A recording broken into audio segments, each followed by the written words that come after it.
मैंने काम जीता, तुरंत पतन हुआ, क्योंकि वासनाओं को जीतने का केवल एक उपाय है, श्री कृष्ण आपकी कृपा। और आज आपकी कृपा से वितृष्णामय हुआ हूँ, मेरी तृष्णा समाप्त हो गई है। इसलिए बस मेरी इस बुद्धि को आप स्वीकार करिए, आप अपने चरणों में आप मेरी बुद्धि के साथ विवाह कर लीजिए, तात्पर्य मेरा शरीर छूट जाए, आपके चरणों में मिल जाऊं, बस ये। इतना तो स्वामी करना, जब प्राण तन से निकले, गोविंद नाम लेकर, जब प्राण तन से निकले। श्री गंगा जी का तट हो, यमुना का बांसी बट हो, मेरा सावरा निकट हो, जब प्राण तन सिर सोहना मुकट हो, मुखड़े पे काली लट हो, यही ध्यान मेरे मन हो, जब प्राण तन से निकले। पीतांबरी कसी हो, मुख पर कुछ हंसी हो, ये छवि मन बसी हो, जब प्राण तन से निकले। इस कथा का सार यही निकला, ये हमको कथा से लेना है। हमारे प्राण छूटे, मेरे गोविंद आ जाए सामने। यही प्रश्न आगे परीक्षित जी पूछेंगे सुखदेव जी से। अतः पृच्छामि संसिद्धिं योगिनां परमं गुरुं, पुरुषस्य यत् कार्यं म्रियमाणे से सर्वथा। हे महाराज, मैं आपसे प्रश्न पूछ रहा हूं कि संसार में जो आया है उसको क्या करना चाहिए, और जो शीघ्र मरने वाला है उसको क्या करना चाहिए? तो जवाब दिया है, एतावान् सांख्य योगाभ्याम स्वधर्म परिनिष्ठया जन्म लाभा परम पुंसाम अन्ते नारायण स्मृति। सांख्य योग, ज्ञान योग, कर्म योग, भक्ति योग, वेद पुराण शास्त्रों में जितने भी साधन बताए गए हैं, सब साधनों का सार बस यही है, अंते नारायण स्मृति, अंतमति तो गति। अंत में आपका नाम आ जाए, आपका दर्शन, यही सार है।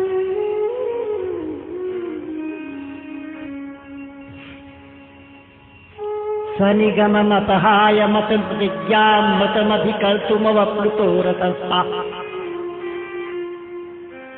अपनी वेद रूपी वाणी को छोड़ दिया, त्याग दिया, मेरी प्रतिज्ञा की रक्षा के लिए। मैंने प्रतिज्ञा की थी, आज जो हरिहिन अस्त्र गहाऊं, तो लाजो गंगा जननी को शांतन सुतन कहा। बस केवल इस कारण से आपने मेरी प्रतिज्ञा रक्षा के लिए अपनी प्रतिज्ञा तोड़ दी।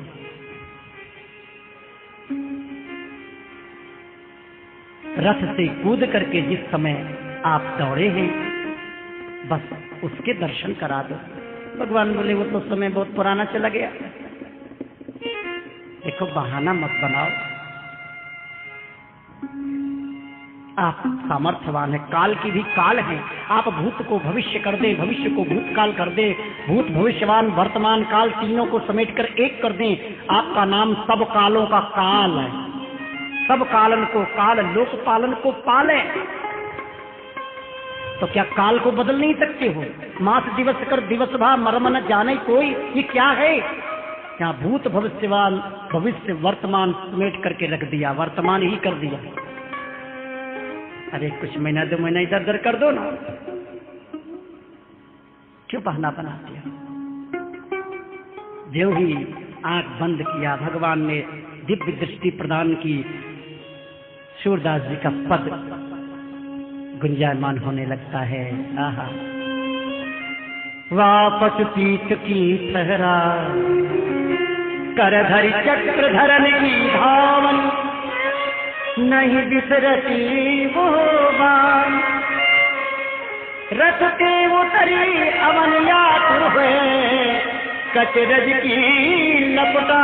भागवत की इस श्लोक की बिल्कुल टीका है। अरे पद गाएं तो सूरदास जी के भागवत में गाएं। भागवत की टीका सूरदास जी महाराज ने सूर सागर में क्या गजब, यूं कि तो श्लोकों की व्याख्या है। भागवत का रस लेना है। एक बात मैं कह दूं अपनी बात, स्वतंत्र हट करके सब बातों से। निगम कल्प तरोर गलितम पंचमुखादम मत द्रव संयुतम। वेद कल्प वृक्ष है, उसका फल है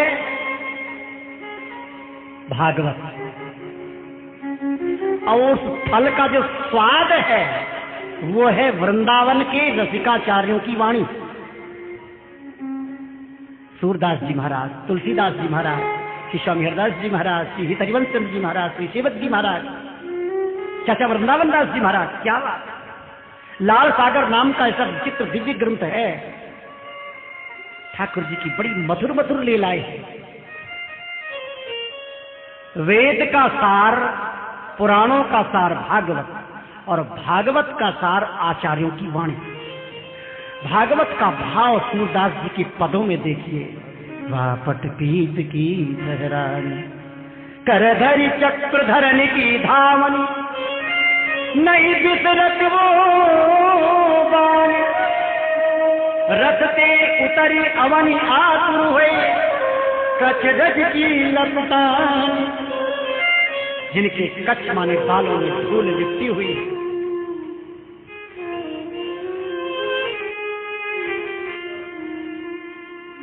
सोई सूर सहाय हमारे, नीचे भये हैं आज।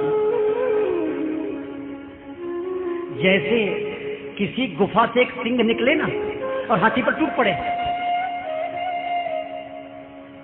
तो मैं तो हाथी था, मतवाला हाथी, और सिंह आपसे गुफा, अर्जुन का रथ, मुझ पर टूट पड़े। क्या शोभा है प्रभु आपकी। आह, वो दर्शन दो, ऐसा दिव्य दर्शन हुआ। भीष्म पितामह की आंखें बंद हैं, दिव्य प्रकाश प्रकट हो गया है। श्री भीष्म पितामह को श्याम सुंदर श्री कृष्णचंद्र के दिव्य दर्शन हो रहे हैं, नाना प्रकार की झांकियों का दर्शन कराया है। और ऐसी स्थिति में दर्शन करते करते उनके शरीर से दिव्य प्रकाश प्रकट हुआ और श्यामा श्याम के चरणों में प्रकाश लीन हुआ, एक रूप प्रकट हुआ और विमान में बैठ करके भगवान के धाम को चले गए। लोग कहते हैं ये वसु के अवतार थे, ठीक है, लेकिन भक्त सिद्धांत कहता है भगवान के धाम को पार्षद बन के गए हैं। एक संत जी थे हमारे, जानकी शरण जी, जानकी दास जी, वो बता रहे थे रामानंदी संत की कथा है।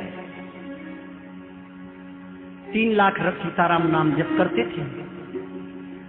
उनके गुरुजी उनकी स्थिति को जानते थे। मरते समय संत जी का क्या हुआ, वाणी रुक गई। तो ठाकुर जी प्रकट होकर के भक्त के आगे, अपने संत के समक्ष प्रकट होकर के सीताराम सीताराम सीताराम रटते हैं। क्यों रटते, ऐसा क्यों करते हैं भाई? लोग कह देते हैं जीवन भर भजन किया और मरते समय यदि नाम जप नहीं हुआ तो जीवन बिगड़ गया। ऐसा नहीं हो सकता। सावधान जय हरि भजे, सावधान जय हरि भजे, अंत हो जो धूल, तन मन की सुधि न रहे, पाछिन हरि अनुकूल। जो सावधानी से भजन करता है और अंत में यदि गड़बड़ी हो जाती है तो साक्षात भगवान खड़े होकर के भक्त की तरफ से अपना नाम रखते हैं, भक्त का कल्याण करने के लिए। बोलो वृंदावन बिहारी। ऐसे भीष्म पितामह जी का शरीर छोटा है, भाग बड़ो वृंदावन पायो है। वृंदावन बिहारी के चरणों के समक्ष ये प्राण छूट जाए, क्या सौभाग्य। बहुत जुगिया रजब बीते, जन्म जन्म दहकायो, सूरज अब कृपा कर दीनी, अभय निशान बजायो, आई मिलो परिवार आपने हरि हंस कंठ लगायो, श्यामा श्याम जू की गति पाई, धनी धनी लोक कहायो, शोक संताप करो मत कोई, दाव भलो बनि आयो, रसिक बिहारी की गति पाई, धनी धनी लोक कहायो, भाग बड़ो श्री वृंदावन पायो। श्री वृंदावन बिहारी के दर्शन हुए और प्राण छूट गए, बात बंद गई। रस पाए विपुल आनंद बाढ़ो, जन्म जन्म के श्रम गए, जय श्री हर बिहारिन दास कृपाते, मन मनोरथ सब भय, सारा परिश्रम सफल हो गया है। गंगा जी प्रकट हुई है, गंगा जी रोने लगी, भगवान उनको समाधान करते हैं। नाम संकीर्तन हुआ है, श्री भीष्म पितामह जी की लीला की है, शरीर का कृत्य करवाया है। इसके बाद भगवान श्री कृष्णचंद्र बड़े प्रेम से फिर द्वारिका के लिए प्रस्थान करने लगते हैं। भगवान श्री कृष्णचंद्र का द्वारिका में राजोचित सम्मान होता है। भगवान श्री कृष्णचंद्र की 16,108 रानियां अपने बालकों को गोद में ले लेकर के, अब भाई एकदम माताएं घर से निकले तो अच्छा नहीं लगता ना, इसलिए अपने बालकों को साथ में लेकर के महल के दरवाजे पर खड़ी हैं। बालकों को ठाकुर के चरणों में डाला है और पीछे से प्रणाम किया है। बड़ी सुंदर दिव्य द्वारिकापुरी का दर्शन हो रहा है। इधर क्या हुआ, कुछ समय व्यतीत होने लगा तो परीक्षित जी का जन्म हुआ। परीक्षित जी का जन्म होने पर ब्राह्मण लोग आए हैं।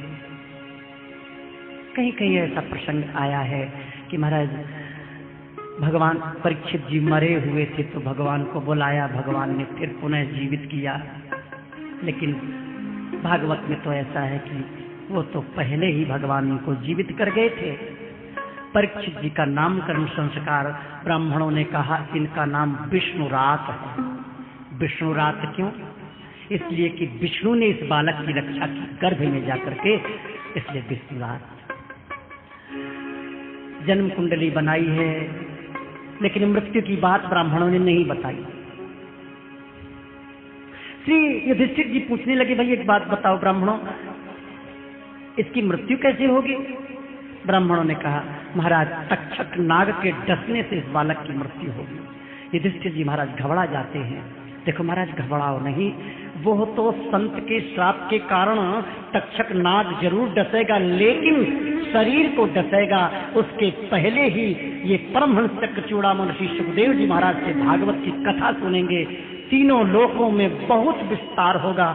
इनकी कथा सुख परीक्षित के नाम से कही जाएगी। आपका बड़ा सौभाग्य है जो ऐसा परम भागवत बालक आपके कुल में जन्म लिया है। परीक्षित जी महाराज थोड़ा बड़े होते हैं, घुटुरवन चलने लगते हैं। माता उत्तरा देखती हैं। जब थोड़ा बड़े हुए, यदि कोई पीला पीताम्बर डालकर कंधे में आ गया तो घुटुरवन चलता हुआ बालक उसकी धोती को पकड़ लेता है, पीताम्बर को खींचता है। जब वो व्यक्ति मुड़कर देख में तो परीक्षित जी रोने लगते हैं, रो करके लौट जाते हैं, बोल पाते नहीं, क्या कहें, हाय मेरे पेट में जिसका दर्शन हुआ था वो नहीं दिखाई देगा। एक एक व्यक्ति ने परमात्मा की परीक्षा करने के कारण इनका नाम परीक्षित पड़ा है। जिस भक्त की परीक्षा पेट से ही प्रारंभ हो जाए है, उसका नाम परीक्षित। इस प्रकार माता जी ने अपना स्वतंत्र नाम रखा, मेरे बेटा का नाम परीक्षित होगा। चाहे कितने भी नाम रख लो, लेकिन नाम माता जी का ही चलता है। बोलो वृंदावन बिहारी लाल। धीरे धीरे परीक्षित जी महाराज बड़े होते हैं। इधर कुछ दिन के बाद विदुर जी महाराज आए। युधिष्ठिर जी महाराज का राज्य बड़े प्रेम से चल रहा है। धृतराष्ट्र और गांधारी को दिव्य ज्ञान दिया और कहते हैं, अहो महीयसी जंतो जीविता भवान भीमापवर्जितं पिण्डो मादते गृहपालवत्। विदुर जी कहते हैं धृतराष्ट्र और गांधारी से, ओहो, इस प्राणी को जीवित रहने की कितनी प्रबल इच्छा होती है, इसके कारण तो आप भीम का दिया हुआ टुकड़ा खाकर कुत्ते का सा जीवन बिता रहे हैं। भाई साहब जरा तो सोचो, कुछ तो सोचो। भैया क्या करें तुम बताओ। चलो छोड़ो, रात में जंगल चलें, महल छोड़ो जंगल चलते हैं। विदुर जी का आश्रय प्राप्त करके धृतराष्ट्र और गांधारी जंगल चले जाते हैं। भजन करके अपना कल्याण करते हैं। श्री युधिष्ठिर जी महाराज रोते हैं। नारद जी ने, तुम्बरु जी ने समझाया है आप उनके भजन में बाधक मत बने। लेकिन महाभारत में कुछ प्रसंग आया है। युधिष्ठिर जी महाराज गए हैं तपोवन में, कल्प भेद से दोनों बातें सत्य। बहुत समय व्यतीत हो गया, भगवान श्री कृष्ण की कोई खबर नहीं मिली। तो श्री युधिष्ठिर जी कहते हैं भैया अर्जुन से, भैया अर्जुन, मेरे प्राणाधार जीवन सर्वस्व वृंदावन बिहारी बाकी बिहारी द्वारिकाधीश जी की कोई सूचना नहीं मिली। आप चाहो ना द्वारिका देख करके आओ क्या हालचाल है। अर्जुन चल दिए, लेकिन अर्जुन वहीं रुक गए, लौट कर नहीं आए। बहुत बड़े बड़े अपशकुन होने लगे महात्मा युधिष्ठिर जी की आंखों में। युधिष्ठिर जी विचार करने लगे, ऐसे अपशकुन तो अंत समय ही हुआ करते हैं। अपशकुन विचार करके सिंहासन में बैठे बैठे रो रहे हैं। ऐसी स्थिति में महाराज युधिष्ठिर को देखा, सब लोग चिंतित हैं। उधर से दूर से अर्जुन रोते हुए चले आ रहे हैं। जितना दुखी अर्जुन को रोता हुआ आज देखा है, ऐसा युधिष्ठिर जी ने कभी जीवन में नहीं देखा था। आए और धड़ाम से पृथ्वी पर गिर गए। युधिष्ठिर जी के चरण पकड़ करके दहाड़ मारकर रोने लगे। अर्जुन कुछ बोल नहीं रहे। महाराज युधिष्ठिर कहते हैं, भैया अर्जुन क्या बात है, पूरे अध्याय में प्रश्नों की झड़ी लगा दी। अंत में कहते हैं, हमको तो ऐसा लगता है तुम्हारे प्राण श्री कृष्ण हैं, कहीं वही तो धराधाम को छोड़ करके नहीं चले गए। हमको ऐसा लगता है वही छोड़कर चले गए हैं, इसीलिए तुम उदास हो और तुम्हारा मुख तेजहीन हो गया है। बताओ ना, क्यों नहीं बोलते? नाम सुनते ही भावावेश हो गया है अर्जुन को। भगवान श्री कृष्ण की द्वारिका की लीला भावावेश में वर्णन की। नाम और वाणी के प्रभाव से, लीला के प्रभाव से कुछ शांति मिली और कहा, हम तो भैया लुट गए। यदुवंशियों के विनाश का प्रसंग श्रवण कराया। तुरंत न कोई मुहूर्त देखी न समय देखा, परीक्षित बालक ही हैं, बुलाया। कृपाचार्य के आश्रय में रख करके सिंहासन पर बैठाया, तिलक लगाया, राजा पद घोषित कर दिया, परीक्षित को राजा बना दिया और अपने वस्त्र फाड़ लिए, धूल लपेट ली, बाल बिखेर लिए, मुख बंद कर लिया और पागल की तरह सिंहासन में बैठे बैठे उठ के चल गए।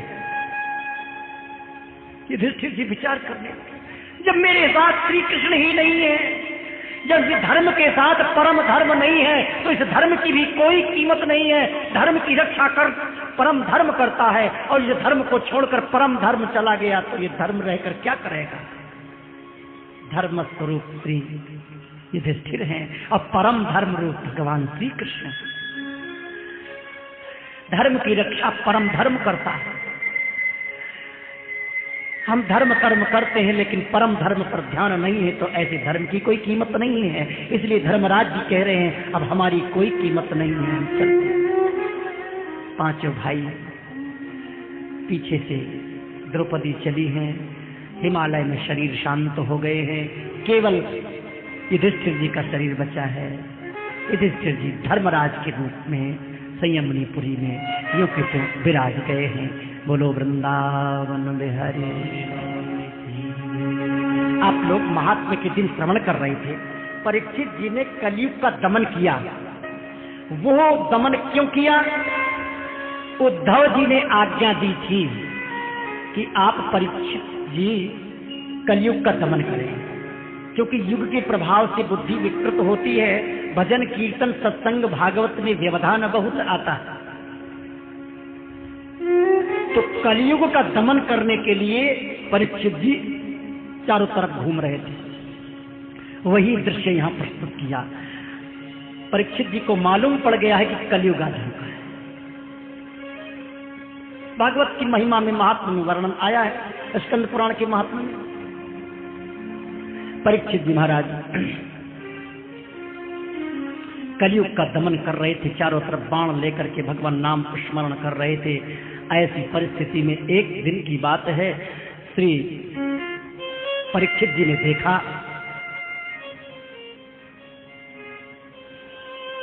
वृषम मृणालधवलम मेहं तमिवो दिव्यतम भीतमानं पदैकेन सीदन्तं सूत्रताडितं गांगधर्मदुधाम्बीनां वृषं शूद्रपदागतां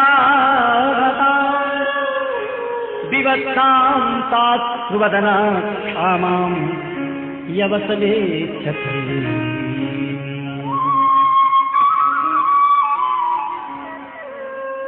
धर्म बैल के रूप में एक पैर है। उस बैल के कमल तंतु के समान श्वेत रंग का बैल एक पैर से खड़ा कांप रहा है तथा शूद्र की ताड़ना से पीड़ित और भयभीत होकर के मूत्र त्याग कर रहा है।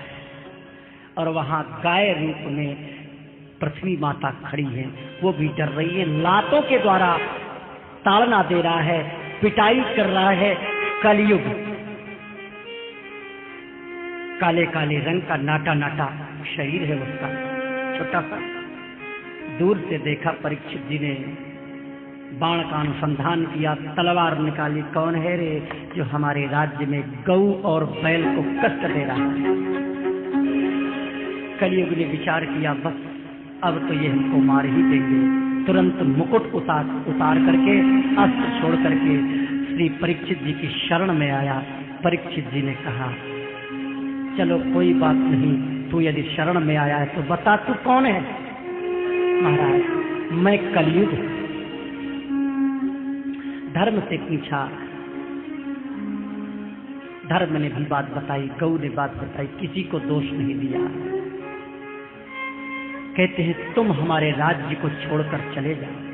महाराज मैं कहाँ जाऊं बताओ तो सही।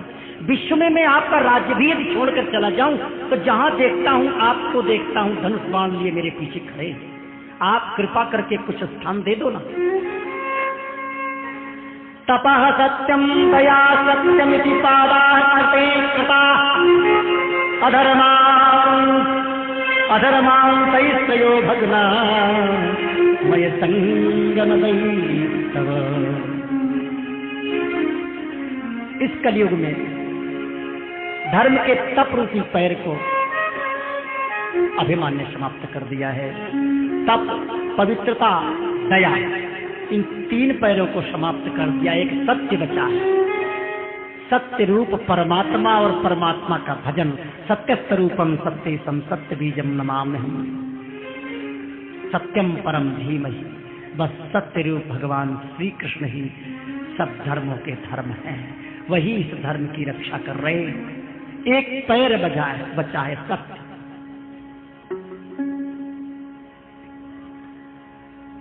स्थान दे दिए। परीक्षित जी कहते हैं ठीक है, जहां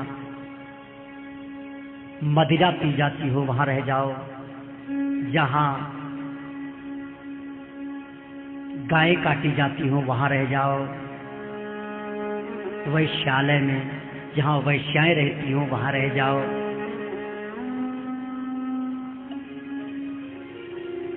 और अधर्म से कमाए हुए सोने पर रह जाओ, धन पर। अधर्म से कमाए हुए धन पर तुम्हारा अधिकार है। एवं अस्तु कहा, वो दृश्य अदृश्य हो गया। श्री परीक्षित जी महाराज वहां से चल करके अपने महल में आते हैं। एक दिन की बात है, परीक्षित जी महाराज ने जरासंध का मुकुट कोषागार में रखा हुआ था। अधर्म का कमाया हुआ वो मुकुट था, क्योंकि जरासंध अधर्मी था। राजाओं के मुकुटों में से मणि निकाल निकाल कर एक मुकुट अलग से बनवाया था, अधर्म का पैसा था। वो कोषागार से अचानक निकाला गया, बड़ा सुंदर था देखने में। अनजान में आकर के मुकुट धारण कर लिया, बुद्धि विकृत हो गई। जंगल में गए तो शिकार खेलने की भावना आ गई। वहां समीक मुनि का आश्रम था, प्यास लगी है, पानी पीने के लिए आश्रम में गए। समीक मुनि जी समाधि अवस्था में बैठे थे। प्यास लगी है, पानी दे दो, परंतु किसी ने कुछ सुना नहीं, कोई था ही नहीं वहां।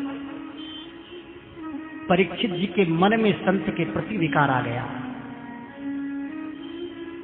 ओहो, ये क्या हुआ? ये महात्मा जी बैठे हुए पाखंड कर रहे हैं, ढोंग कर रहे हैं। हमको प्यास लगी है, ये पानी भी नहीं पिला सकते। सेवा करने के बहाने से इन्होंने आंख बंद कर ली है। अभी मैं देखता हूं। एक मरा हुआ सांप पड़ा था, धनुष की नोक से उठाया और गले में डाल दिया। साधु अवज्ञा, साधु अवज्ञा सुनहु भवानी, कर कल्याण अखिल बिहानी। संत कहते हैं भाई अनहोनी होके रहती है, अनहोनी कछु होय न, होनी मिटन कोय। देखो सीता दशरथ, देखो सीता दशरथ, अति समर्थ कह दो, अति समर्थ कह दो। राम भरता वशिष्ठ गुरु, यदुवंशिन को नाथ भयो देखत परमेश्वर। पारीक्षित उर्व्याल मृतक पहिरायो मौनी, भगवत इच्छा जानी नहीं जानी। अनहोनी, अनहोनी घटना थी, हो घट गई। परीक्षित जितने धर्मात्मा होकर के भी संत के प्रति इनके मन में विकार आ गया, क्योंकि वो अधर्म का मुकुट उनके सिर पर था।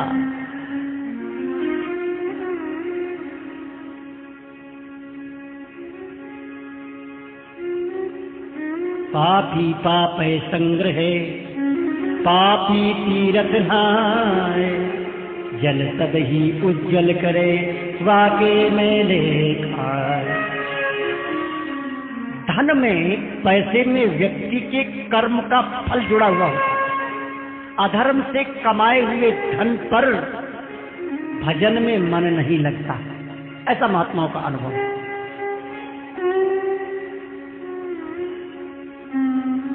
इस प्रकार परीक्षित जी महाराज वहां से आए और ज्यों ही अपने महल में मुकुट उतार कर रखा तो स्मृति शुद्ध हो गई।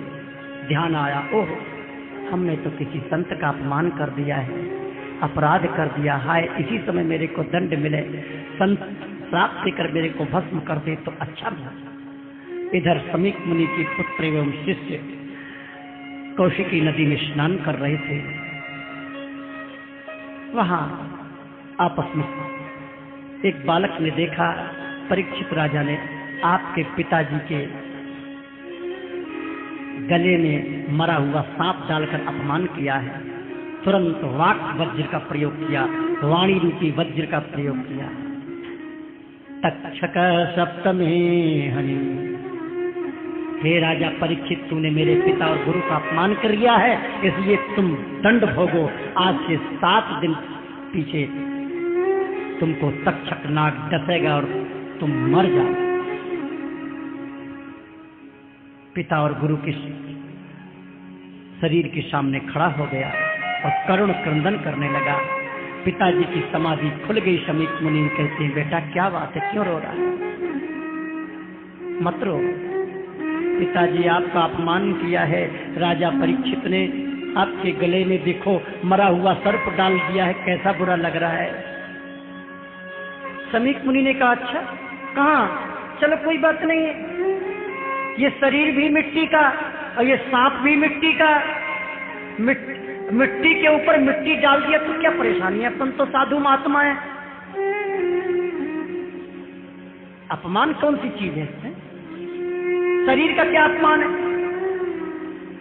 और मिट्टी में मिट्टी डाल दिया तो कौन सी बात है, इस बात में क्यों रो रहा है? गुरुजी मैंने श्राप दे दिया। ओहो तेरी बुद्धि बहुत कच्ची है। हे परमात्मा मेरे बच्चे की बुद्धि को शुद्ध करना। गौरमुख नाम के शिष्य को बुलाया, बेटा इधर आओ, जल्दी से जल्दी किसी तरह से समाधि के द्वारा, योग के द्वारा, शरीर से श्रम करके पैदल किसी तरह से, और तुम हस्तिनापुर जाओ और राजा परीक्षित से कहना कि तुमको श्राप लग गया है और 7 दिन पीछे तुम मर जाओगे, अपने कल्याण का उपाय खोजो। कुछ लोग कहते हैं बिहार की तरफ कौशिकी नदी है, और कहां हस्तिनापुर कहां बिहार। बड़ी विचित्र बात है। तो पहले संतों में वो शक्ति थी, यम नियम प्राणायाम प्रत्याहार धारणा ध्यान के द्वारा। कबीरदास जी महाराज, पीपा जी महाराज बैठे कहीं हैं, एक शरीर वहां बैठा, एक शरीर वहां जाकर के जगन्नाथ जी में आग लग रही है पर्दे में, उसको बुझाने लगे। क्या है? अपने तप के प्रभाव से वो गौरमुख नाम का बालक दरवाजे पर पहुंच गया है। परीक्षित जी ने बड़े प्रेम से स्वागत किया है। यही इस बात का समाधान हो सकता है। नहीं, हस्तिनापुर से बिहार तक जाने में कितना समय लगेगा? कोई समाधान नहीं। गद्दी में बैठा करके भगवान हरि की पूजा की है। आज्ञा जल्दी करो, तुम्हारे मरने का समय आ गया है, सांप लग चुका है। ठीक है, बड़े प्रसन्न हुए। अरे ये संतों का श्राप नहीं है, ये संतों का आशीर्वाद है, ये वरदान है। वरदान मिला है 7 दिन तक मैं नहीं मरूंगा, 7 दिन के बाद ही कोई मेरे को मार सकता है। संतों ने कृपा की है, आशीर्वाद दिया है। हमको आपको कोई पता नहीं है कब शरीर छूट जाए है? एक स्थान पर व्यास मंच में व्यास जी कथा कह रहे थे, किसी ने कुछ कह दिया आकर के, वही बात सुनकर व्यास मंच में बस एक श्लोक बोल रहे थे। श्लोक बोलने पर एक आधा चरण बोला और आधे में राधे राधे प्राण छूट गए। कोई पता नहीं कब किसका प्राण छूट जाए, लेकिन हमारे लिए तो वरदान मिला है, 7 दिन तक मैं नहीं मर सकता। ये संत का वरदान है। बड़ी प्रशंसा। गौरमुख नाम का शिष्य चला जाता है, तुरंत कोई मुहूर्त नहीं देखी और अपने पुत्र को गद्दी पर विराजमान कर दिया। बोलिए श्री वृंदावन बिहारी लाल की जय। गद्दी पर बैठाकर राजा बना दिया और आप चल दिए वहीं से तुरंत। गंगा जी के किनारे शुक साल पर विराजमान हैं श्री सुखदेव जी महाराज। अब एक राजा, एक व्यक्ति हमसे प्रश्न करने लगा, बाबा उस जंगल में कहते हैं सुखदेव जी को सिंहासन लगा, सुखदेव जी के पास सिंहासन कहां से आ गया? बिना मतलब की बात है। यहां यदि वृंदावन में प्रधानमंत्री अचानक आ जाए घंटे भर के लिए, तो जिस आश्रम में जिस स्थान पर रुकेंगे उस आश्रम का रूपक ही बदल जाता है। और परीक्षित जी सारे भारत के राजा थे, हाहाकार मच गया। तो क्या वहां एक छोटा सा सिंहासन नहीं आ सकता है व्यास मन से? चलो मैं तो समझता हूं इतना ही चिंतन उनका बहुत है कि मन तो गया वहां। श्री परीक्षित जी कहते हैं, अहो वयम धन्य तपान पाणाम महत्तमानुग्रहणीयशीला राज्ञां कुलम ब्राह्मण पाद शौचात् दूरात् पितृश्रम बच गए। अहो आहा, समस्त राजाओं में हम धन्य हैं, धन्यतम हैं, क्योंकि अपने शील स्वभाव के कारण हम आप महापुरुषों के कृपा पात्र बन गए हैं। राजवंश के लोग प्रायः निंदित कर्म करने के कारण ब्राह्मण के चरण भवन से दूर पड़ जाते हैं। ये कितने खेद की बात है। मैं भी राजा ही हूँ, निरंतर देह के में आसक्त रहने वाला। इन संतों की कृपा हुई है जो आप लोगों का दर्शन हुआ है। यदि संत की कृपा न होती, संत श्राप देता है तो भगवान से मिलाता है, संत आशीर्वाद देता है तो भगवान से मिलाता है। श्री भट्ट देवाचार्य जी प्रसन्न हो गए तो हरिव्यास देवाचार्य जी को गोद में दर्शन करा दिया। श्री स्वामी हरदास जी महाराज प्रसन्न हो गए तो अकबर को दिव्य वृंदावन दिखला दिया। श्री हित हरिवंश जी महाराज प्रसन्न हो गए तो दिव्य धाम निकुंजों से प्रकट होकर के सेवक जी महाराज को दर्शन दिया और मंत्र प्रदान किया। और नारद जी नाराज हो गए, नलकूबर मणिग्रीव पर तो श्राप दे दिया, तुम वृक्ष हो जाओ। नंद भवन के दरवाजे पर वृक्ष हो गए, जड़ हो गए। भैया ठाकुर जी की प्राप्ति बिना जड़ बने नहीं मिलती। यह मार्ग उसी को मिलता है जो लूला हो जाता है, लंगड़ा हो जाता है, बहरा हो जाता है, गूंगा हो जाता है। ये मार्ग उसी को मिलता है। शब्द का अन्यथा अर्थ न लें। कोई लूले लंगड़े मत बन जाना कि ठाकुर जी मिल जाएंगे, नाक काट के बैठ जाए, ऐसा नहीं। श्रवण होते हैं नयन, ये कान आंखों से सुनाई पड़ने लगता है, कानों से दिखाई देने लगता है। ये इंद्रियां अपना स्वभाव बदल देती हैं। दिव्य इंद्रियां जागृत हो जाती हैं। इंद्रियां हमारी आपकी सो रही हैं। आहा, कृपा है संतों की जो आपका दर्शन हुआ है। संतों से प्रश्न किया है, महाराज एक बात बताओ, मरने वाले को क्या करना चाहिए और जो इस संसार में आया उसको क्या करना चाहिए? अपनी अपनी बात चल रही है, संत विराज रहे हैं, निर्णय नहीं हो रहा है। क्या एक निर्णय किस बात कर दिया जाए? नारद जी ने विचार किया, जिनके द्वारा निर्णय होगा वो बाबा तो कहीं जंगल में राधे राधे बोल रहे। नारद जी सुखदेव जी के पास पहुंच गए। जय श्री राधे महाराज, जय श्री राधे, कैसे आए? आपकी लीला विचित्र है। हाँ, आज्ञा करो। अब बहुत दिन भजन कर लिया, समाधि ले ली, तपस्या कर ली, अब कथा कहना है। मेरा और कथा से क्या मेल? भजनानंदी का समाधि में स्थित होकर के स्वरूपानंद ब्रह्मानंद का सुख लेने वाला और व्यास मंच में बैठकर कथा कहे, संगत नहीं बैठती। नहीं नहीं, परीक्षित का उद्धार आपके हाथ है, परीक्षित का कल्याण आपको करना है। उन सरीखा श्रोता नहीं, आप सरीखा वक्ता नहीं, इसलिए आप चलिए। नारद जी ने प्रेरणा दी, सुखदेव जी महाराज चल दिए।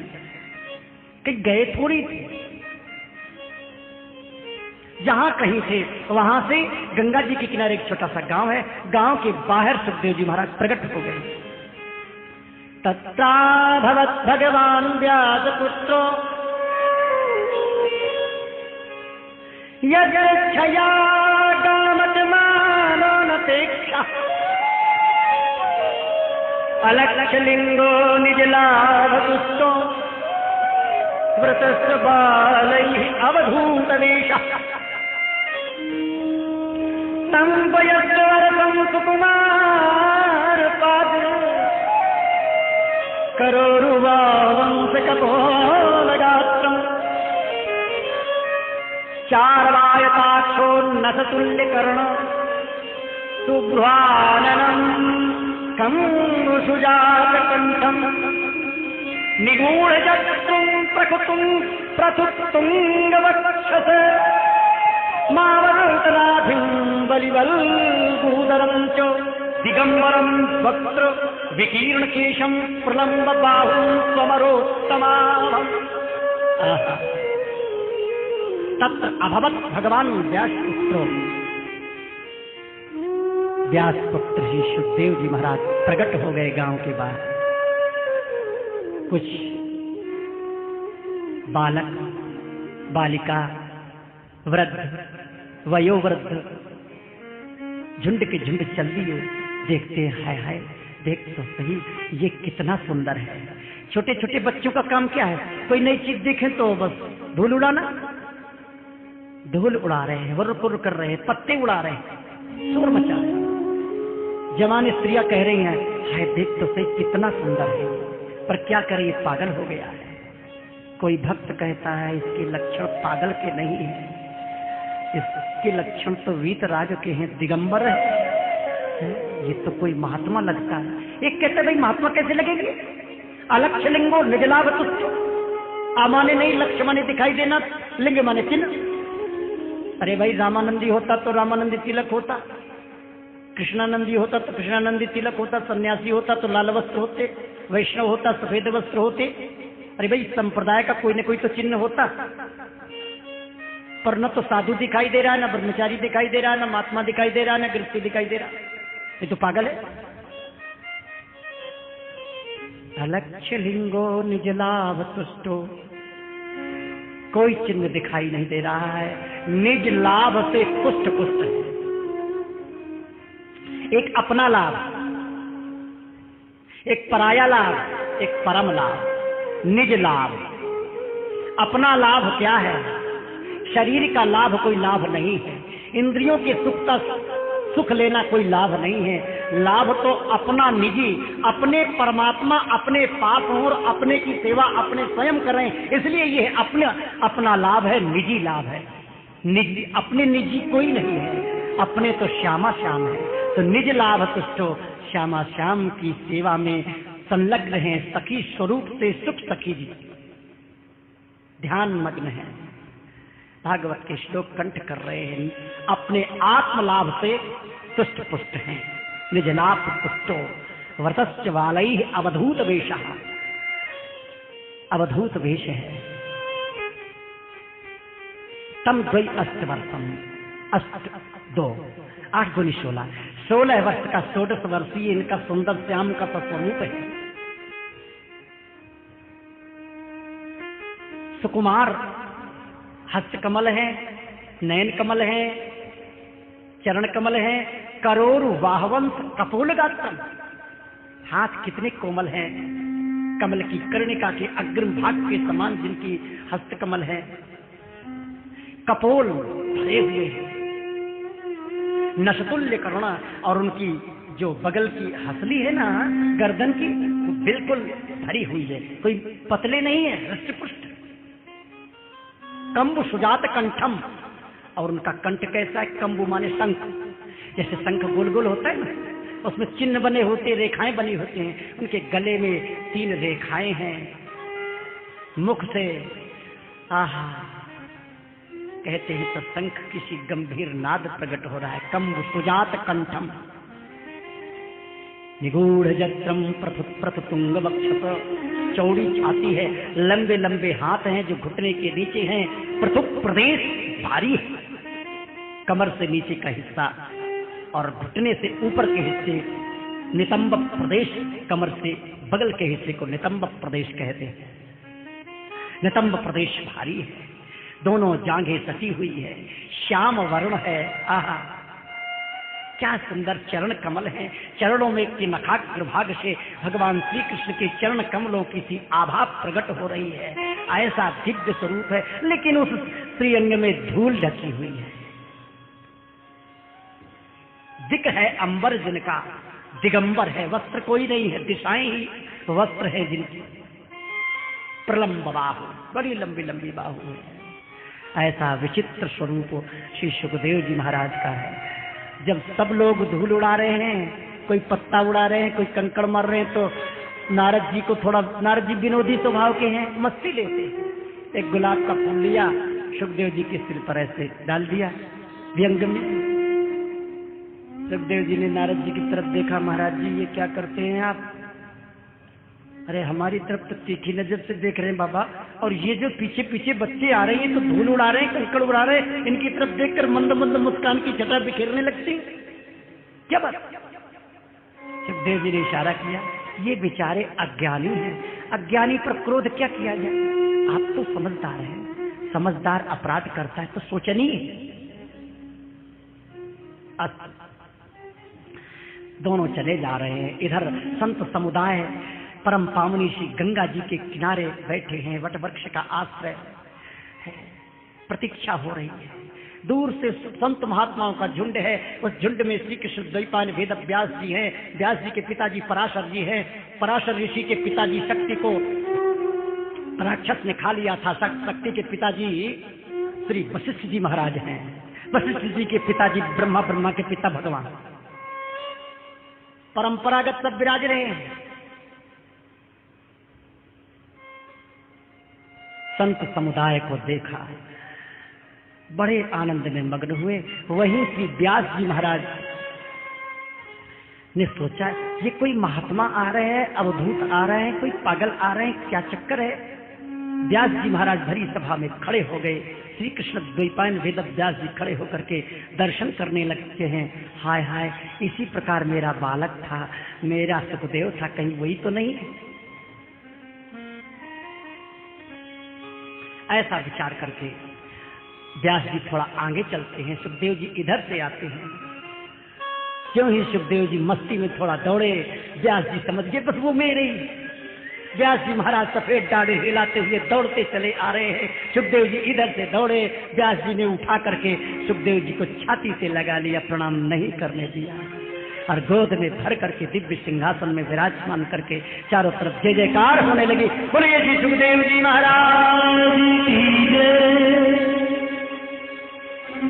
अहो वयम अद्य वयम ब्रह्मन् सत्तेव्यात्र बंधवः कृपया अतिथिरूपेण भवतीर्थका। परीक्षित जी ने कहा, हे ब्रह्मस्वरूप भगवान, आज हम बड़भागी हुए, क्योंकि अपराधी क्षत्रिय होने पर भी हमें संत समागम का अधिकार प्राप्त हुआ है, अधिकारी समझा गया है। आज कृपा पूर्वक अतिथि रूप से पधार कर आपने हमें तीर्थ के तुल्य पवित्र बना दिया है। आप जैसे महात्माओं के स्मरण मात्र से ही गृहस्थों के घर तत्काल पवित्र हो जाते हैं। आपकी जय हो, आपकी जय हो। पत्र पुष्प माला से बड़े प्रेम से श्री सुखदेव जी का सम्मान हुआ है, बड़े प्रेम से श्री सुखदेव जी का सम्मान कराया, सुखदेव जी की आरती की है। सुखदेव तुम्हारी जय हो, वे सुखदेव गुरुदेव तुम्हारी जय हो, वे गुरुदेव तुम्हारी जय हो, सुखदेव तुम्हारी जय हो, सुखदेव तुम्हारी जय हो, गुरुदेव तुम्हारी जय हो, गुरुदेव तुम्हारी जय हो, गुरुदेव तुम्हारी जय हो, गुरुदेव तुम्हारी जय हो, गुरुदेव तुम्हारी जय हो, गुरुदेव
सुन सुखद नादा सुख मुनि चरण प्रणाम सुख मुनि चरण प्रणाम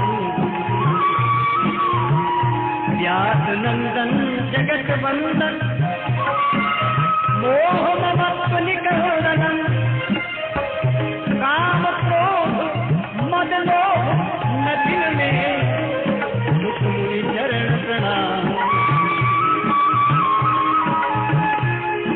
ब्रह्म रूप अनूप मुनिवर पराशर कुल भूषण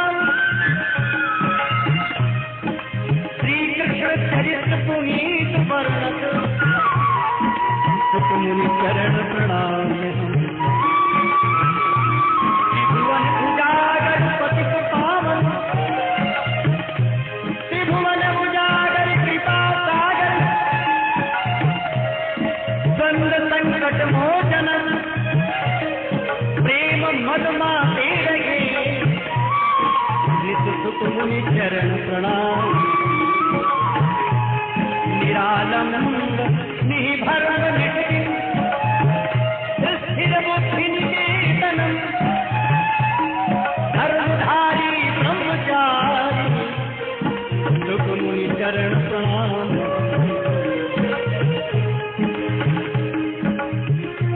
पतित पावन भ्रमण पावन शरणागत सुखदायकम मायातीतम गुणातीतम सुख मुनि चरण प्रणाम सुखदेव मस्तक परम सुंदर पठत पाप नशायकम चरणदास ये चरणदास महाराज सुखदेव जी की संप्रदाय के संप्रदाय चरणदास सुखदेव स्वामी भक्ति मुक्ति फलदायक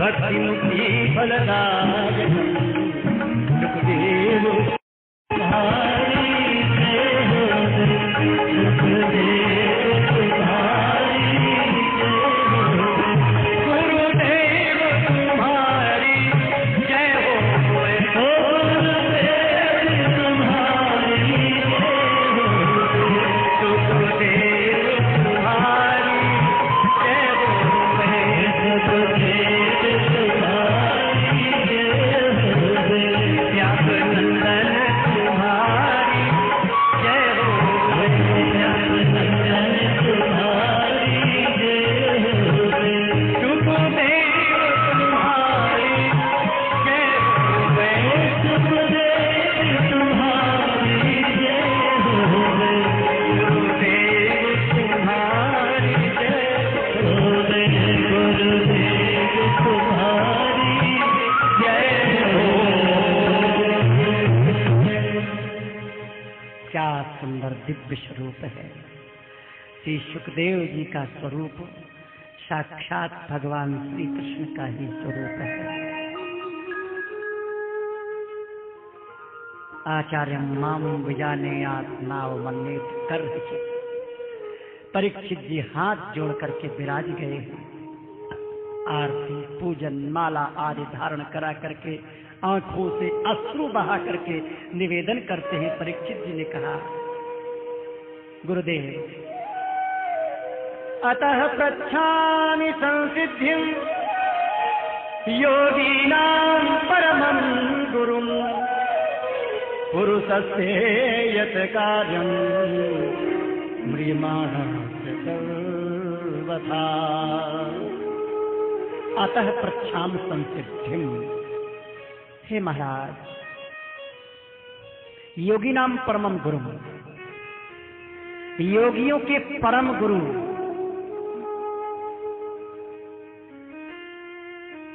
आपसे मैं एक प्रश्न पूछ रहा हूं, कृपा करके जवाब देना। पुरुषस्य यत् कार्यं म्रियमाणस्य सर्वथा, जो इस संसार में आया है उस म्रियमाण अर्थात हाल के हाल मरने वाले को क्या करना चाहिए? यत्रो तप्यमथो जप्यम यत् कर्तव्यं नभे प्रभो स्मर्तव्यं भजनीयं वा ब्रूहि यत् वा विपर्ययम्। जो इस संसार में आया है उसको क्या करना चाहिए भगवान, साथ ही ये भी बतलाइए कि मनुष्य मात्र को क्या करना चाहिए। भगवत स्वरूप मुनिवर, आपका दर्शन अत्यंत दुर्लभ है, क्योंकि जितनी देर गाय दुही जाती है उतनी देर ही आप केवल कहीं रुकते हैं। किसका श्रवण, किसका जप, किसका स्मरण करना चाहिए। स्मर्तव्यम भजनीयम वा ब्रूहि यद्वा विपर्ययम्। किसका भजन करे, किसकी कथा सुने, किसका चिंतन करे, किसका ध्यान करे, किसकी शरण ग्रहण करे, मैं कुछ नहीं जानता महाराज, आप कृपा करके बताइए ना। वाह, ये है श्रीमद् भागवत की भूमिका। यहां से शुक परीक्षित संवाद प्रारंभ होता है। लोग प्रश्न कर देते हैं, बाबा मेरी समझ में नहीं आती है बात। सुखदेव जी का जन्म पीछे हुआ है, सुखदेव जी ने कथा पहले पीछे कही है, और भागवत की रचना करने वाले श्री कृष्ण द्वैपायन वेद व्यास जी ने पहले ही भागवत रच दी और लिख दिया शुको उवाच परीक्षित उवाच। अरे भाई, जिसकी बुद्धि जहां तक है वहीं तक वो प्रवेश करता है। मैंने पहले ही कह दिया, भागवत परमहंस संहिता है, परावाणी है। जरा सुखदेव जी की दृष्टि में लाइए, जरा वेद व्यास जी की दृष्टि से दृष्टि में लाइए, आप पहुंचे वेद व्यास जी का चरित्र कैसा है। श्री कृष्ण द्वैपायन वेद व्यास जी भगवत अवतार हैं, साक्षात वेद व्यास जी महाराज भूत भविष्य वर्तमान तीनों काल की बात को वर्तमान के समान जानते हैं। इस प्रश्न का जवाब है। व्यास जी महाराज भगवत भावना में मस्त होकर के आंखों से देख रहे हैं, आगे सुखदेव जी परीक्षित को ये जवाब दे रहे हैं। भविष्य में कथा हो रही है, यह समाधि में व्यास जी ने देखा और देख करके जब लिख रहे हैं। व्यास जी तो वर्तमान की स्थिति का वर्णन कर रहे हैं, भूतकाल में। अब आप समझिए, बहुत से लोग कह देते हैं, अनुभवी लोग, कल ये होगा। श्री राधे।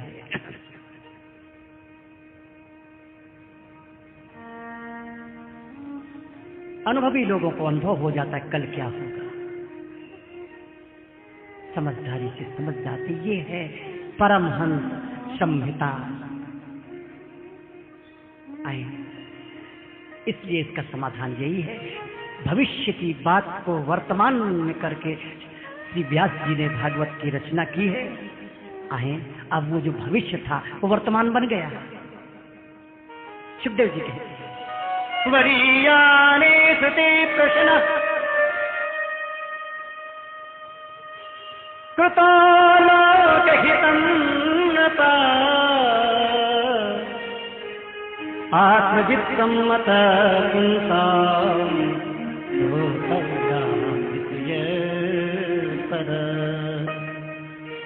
वरीयाने सुते प्रश्न। वरीयान श्रेष्ठ पुरुषों की समाधि में। श्रेष्ठ कौन है? जो दूध और पानी को अलग अलग कर देता है, विवेक और अविवेक को निर्णय कर देता है, ये विवेक है, ये अविवेक है। जो नश्वर संसार को नश्वर समझता है, परमात्मा का भजन ही सार समझता है, उसको कहते हैं वरीयान। समझदारों की सभा में आपके प्रश्न का बहुत अच्छा सम्मान होगा। कौन की सभा में? आत्मवित्त सम्मतः, आत्मा ही जिनका धन है, श्यामा श्याम का भजन करना ही जिन्होंने अपना सर्वस्व मान रखा है, सम्मत है, उनके सम्मत से ऐसे लोगों के मध्य में आपके प्रश्न का बड़ा सम्मान होगा। राजन, बड़े विचार करके आपने प्रश्न किया है। मरने वाले को क्या करना चाहिए? जो इस संसार में आया है उसको क्या करना चाहिए? देखो, मैं बता रहा हूं। तस्मात् भारत सर्वात्मा भगवान हरि ईश्वरो हरि श्रोतव्या ईशितव्या च स्मर्तव्या चेत् आभयम्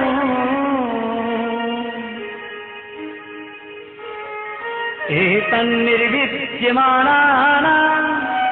इच्छताम् कुतो भयम् योगीनां निर्णीतम् हरे नामकीर्तनम्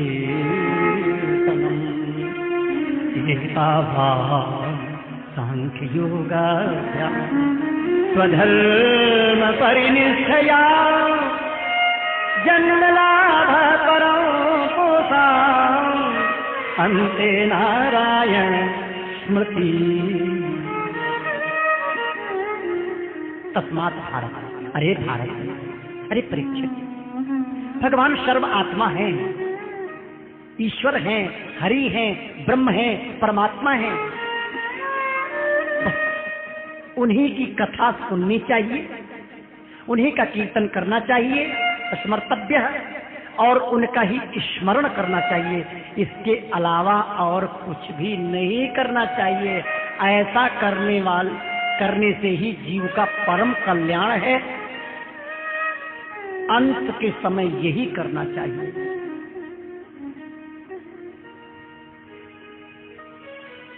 योगी नाम नप निर्णीतम। अब यहाँ योगी नाम नप शब्द का यदि अर्थ हम करें तो साक्षात भगवान श्री कृष्ण के ऊपर लागू होता है। योगी नाम, नप का तात्पर्य राजा, योगी नाम नप, योगियों के राजा योगी राज भगवान श्री कृष्णचंद्र ने निर्णय किया है। परीक्षित सुनो, जिस समय अर्जुन ने कहा मैं तुम्हारा शिष्य हूं, शिष्यस्ते हम, अपने दिल की बात बताओ, इधर उधर मत घुमाओ, अपने हृदय की बात बताओ। आप क्या कहना चाहते हो?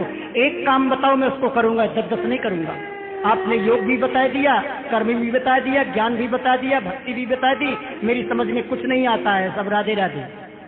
हमको तो एक छोटी सी बात बता, तो बस उसी को करूंगा, आप जो कहोगे सो करूंगा। भगवान बोले हाँ, अब तू लाइन पे आ गया, चेला बन गया ना, तो ठीक सुन। सर्वधर्मान् परित्यज्य मामेकं शरणं। सब धर्मों को छोड़ दे। अब कोई धर्म वाले डंडा लेकर खड़े हो जाए, बाबा कथा कह रहे हो कि हमारे धर्म का खंडन कर रहे हो? अरे भाई, बात समझने की है, ये बात चेला को सुनाने की है, आम जनता को सुनाने की नहीं है। जो अपना चेला होता है उसको सुनाया जाता है। भगवान अपने चेला को सुना रहे हैं। सर्वदेशी भाषा पहले बोल गए पूरी गीता में, जिसको जो चाहिए, जिसका जिसमें मन लगे करो। लेकिन चेला बन गया तो उसको पात्र भेद से यही बता रहे हैं। बस शरण में आ जाते, मेरी शरण। माम एकम शरणम व्रज, एक मेरी शरण में आ जा, 10 की शरण मत जाए। कही श्री हरिदास तेई जीव विमुख भये, तो जन दिन दिन दूसरी कर डाली। स्वामी श्री हरिदास जी कहते हैं, जिन्होंने अपने श्यामा श्याम को छोड़कर किसी दूसरे से स्नेह कर लिया, वो अपनी उपासना से गिर गए। इस प्रकार कहते हैं, बस उन्हीं श्री कृष्ण का भजन करना चाहिए।